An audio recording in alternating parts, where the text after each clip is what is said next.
इस वीडियो में भी हम पिछले वीडियो की तरह डिप्रिसिएशन की रेट्स जो आयकर अधिनियम के अंतर्गत स्वीकृत हैं उनका अध्ययन करेंगे।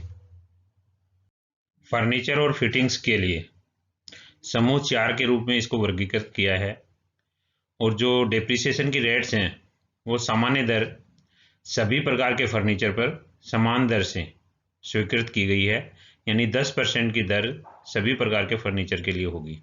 चाहे किसी भी प्रकार का फर्नीचर हो, 10% की दर से डिप्रिसिएशन मिलेगा। समूह 5 में प्लांट एंड मशीनरी को वर्गीकृत किया गया है, जिसमें डिप्रिसिएशन की रेट जो होगी,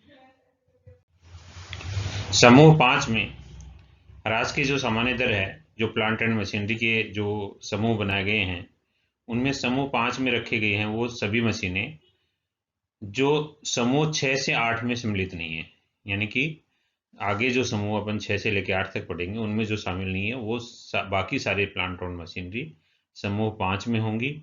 और कार व्यवसाय हेतु खरीदी गई और प्रयोग में लाई गई ऐसी मोटर कार जो टैक्सी के रूप में किराए पर नहीं चलाई जाती, यानी कि टैक्सी के रूप में कार काम में नहीं ले रहे हैं और व्यवसाय के लिए प्रयुक्त कर रहे हैं, तो ऐसे समूह के लिए 15% की रेट ऑफ टैक्स रेट होगी, 15% की डिप्रिसिएशन की रेट होगी जो 15% की दर से लागू होगा। समूह 6 में शिप्स को शामिल किया गया है। समुद्री जहाज जिसमें लकड़ी के पतवार के साथ ड्रेजर, टग्स, बारगेज, सर्वे लॉन्चेज, फिशिंग विसल्स शामिल हैं। देश के आंतरिक जलमार्ग में चलने वाले जहाज जिसमें स्पीड बोट भी शामिल है, इसमें 20% की रेट होगी। समूह 7 के लिए 30% की रेट है, जिसमें शामिल क्या क्या किया गया है, टैक्सी और मोटर बस। टैक्सी के रूप में प्रयुक्त कार, मोटर बस या मोटर लॉरी जो है उनमें 30% की रेट है। रबर और प्लास्टिक के सामान में प्रयुक्त सांचे भी 30% में आएंगे। सेमीकंडक्टर उद्योग में इंटीग्रेटेड सर्किट्स बनाने हेतु प्रयुक्त मशीन और प्लांट, चाहे ऐसे उद्योग छोटे से बड़े सर्किट बनाते हो या परंतु उन उद्योगों को छोड़ते हुए जिन पर समूह 11 में 80% की दर से ह्रास मिलता है, उनको छोड़ते हुए बाकी सब पर 30% की रेट से डिप्रिसिएशन की छूट मिलेगी। समूह 8 में 40% की डिप्रिसिएशन की रेट अलाउ है, जिसमें शामिल जो किया गया है, समूह 8 में जो शामिल किए गए हैं उनमें हवाई जहाज एवं हवाई इंजन।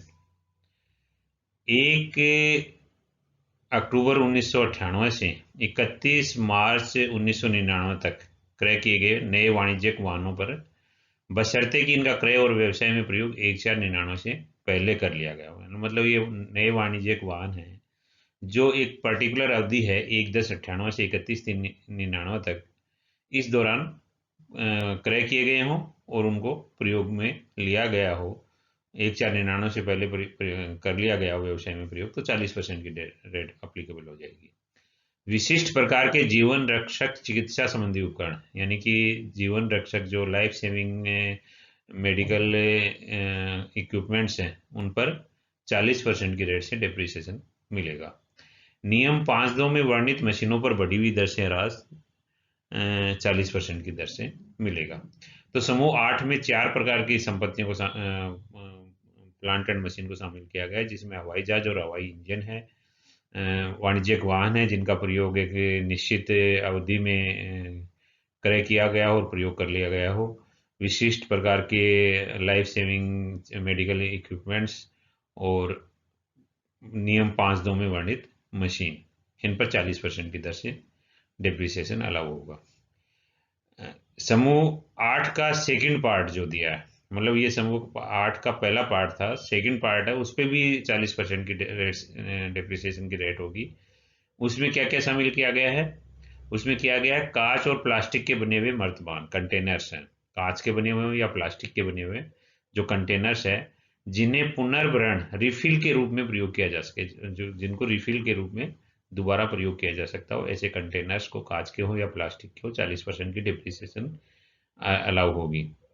इसके साथ साथ 1 जनवरी 2009 अथवा इसके बाद क्रय किए गए नए वाणिज्यिक वाहन, 1 जनवरी 2009 या उसके बाद किए गए नए वाणिज्यिक वाहन जिनका प्रयोग कब हो जाए, 1 अक्टूबर 2009 तक हो गया हो, उन पर 40% की रेट, डेप्रिसिएशन की रेट अलाउ हो जाएगी।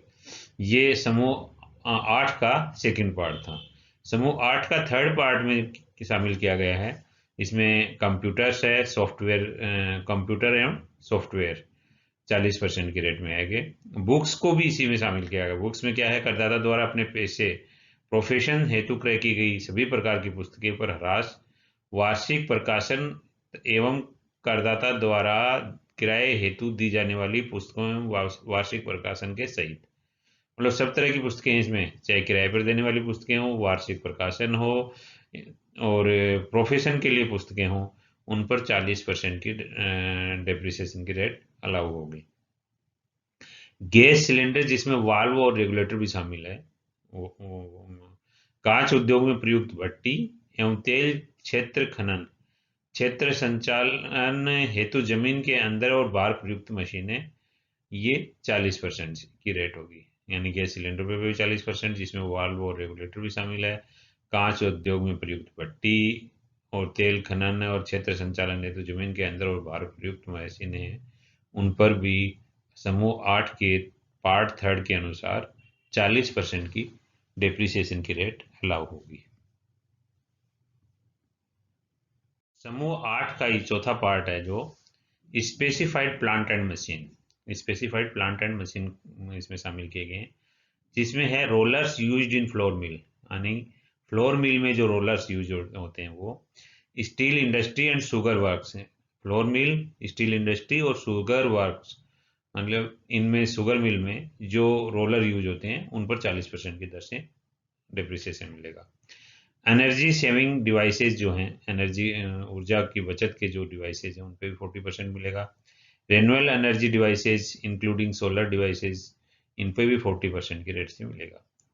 वाइंड मिल, पवन चक्की end devices running by mill established after 1/4/2014 के बाद, अगर वाइंड मिल है या डिवाइसेज हैं जो एस्टेब्लिश की गई हैं, उनको भी, उन पर भी 40% की दर से डिप्रिसिएशन मिलेगा।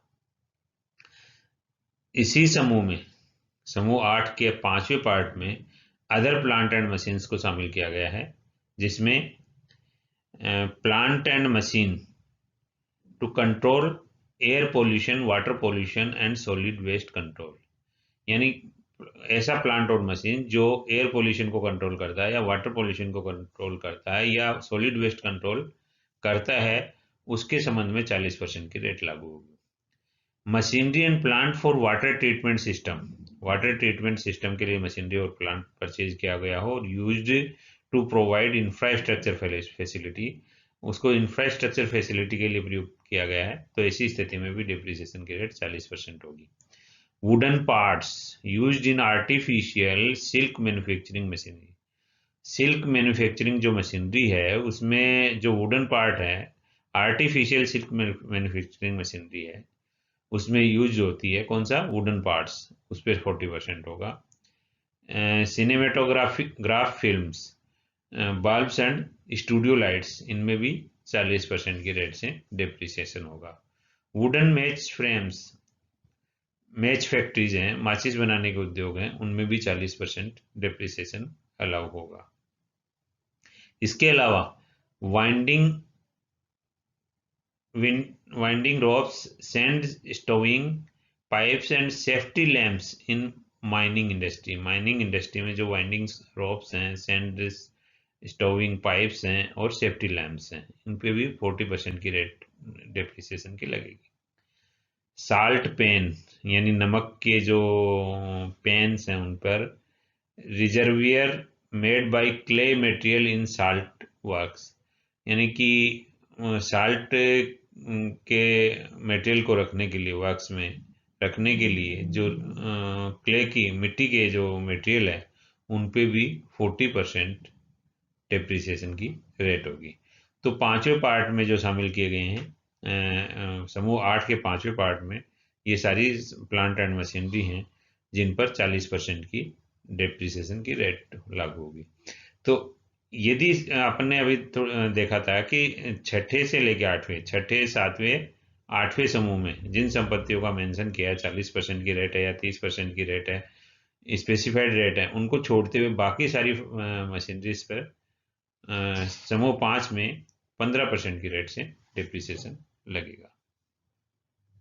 इंटेंजिबल असेट्स पर डिप्रिसिएशन लगाने के लिए इसमें से इंटेंजिबल असेट्स में है acquiring know how, patents, copyrights, trademark, licenses, franchisee और एनी अदर बिजनेस और commercial rights of similar nature, उनको इंटेंजिबल एसेट्स माना गया है। और ये जो डिप्रिसिएशन है इन पर, इसका ब्लॉक 9th ब्लॉक बनाया गया है। नोवा समूह है जिस पर रेट होगी 25% की, 25% की दर से डिप्रिसिएशन लगाया जाएगा इंटेंजिबल एसेट्स पर, जिसमें technical know how, patents, copyright, trademark, licenses, franchisee और एनी अदर बिजनेस और commercial rights of similar nature को शामिल किया गया है। इस प्रकार ये जो डिप्रिसिएशन की रेट्स हैं, इनके आधार पर अपन जो बिजनेस में प्रयुक्त मशीनरी है उस पर डिप्रिसिएशन लगाएंगे, उसके बाद बिजनेस की इनकम कैलकुलेशन करना इसके आधार पर करेंगे। Thank you.